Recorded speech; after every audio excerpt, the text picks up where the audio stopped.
Queensland has recorded just one new COVID case today, and that person is in quarantine.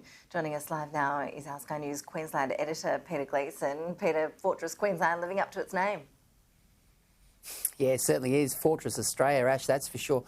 Look, and therein lies the real conundrum here for this government. The government knows that in most respects it's a one-trick pony when it comes to having been elected last year off the back of the referendum on COVID. It's kept Delta at bay, and there are a lot of Queenslanders who are very, very appreciative of that. We've got liberties here, we've got freedom here in Queensland, unlike New South Wales and Victoria. But I guess it raises the question, Ash, when will, in fact, the Premier, when will this Cabinet, when will this Queensland Government decide that it's time to reopen Queensland? And you're getting that same situation in WA right now with McGowan, who is very keen to ensure that WA is a fortress. And I guess these figures are astounding. They're outstanding.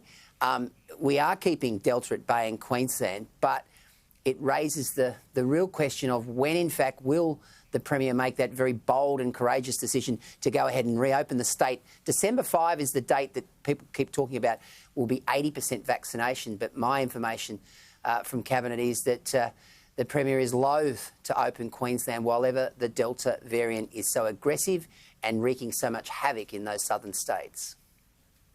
And Peter, in the meantime, some people are still trying to get into places like Western Australia and Queensland, and to do so they have to go through a pretty onerous exemptions process.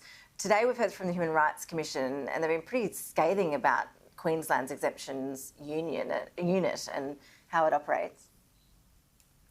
Yeah, Queensland Human Rights Commissioner Scott McDougall absolutely scathing in his assessment of the way in which the exemptions unit has handled itself in Queensland. Now, of course, the real problem for the exemptions unit is the lack of consistency, and he refers to these as celebrity exemptions. And we've seen, you know, the well-publicised cases of wives and girlfriends of footy players. We've seen rock stars. We've seen actors. We've seen these types of exemptions provided, particularly home isolation, when you've got others in Queensland who have effectively been banned from coming because the hotel quarantine system is at absolute breaking point. So Scott McDougall very, very critical today, saying that there are many examples of what he calls normal people whose cases have been swept under the carpet. And I think when we look back on the way in which Queensland's handled the pandemic, yes, big tick, massive tick for keeping the Delta variant at bay, but the lack of compassion and empathy has really hit home with Queenslanders.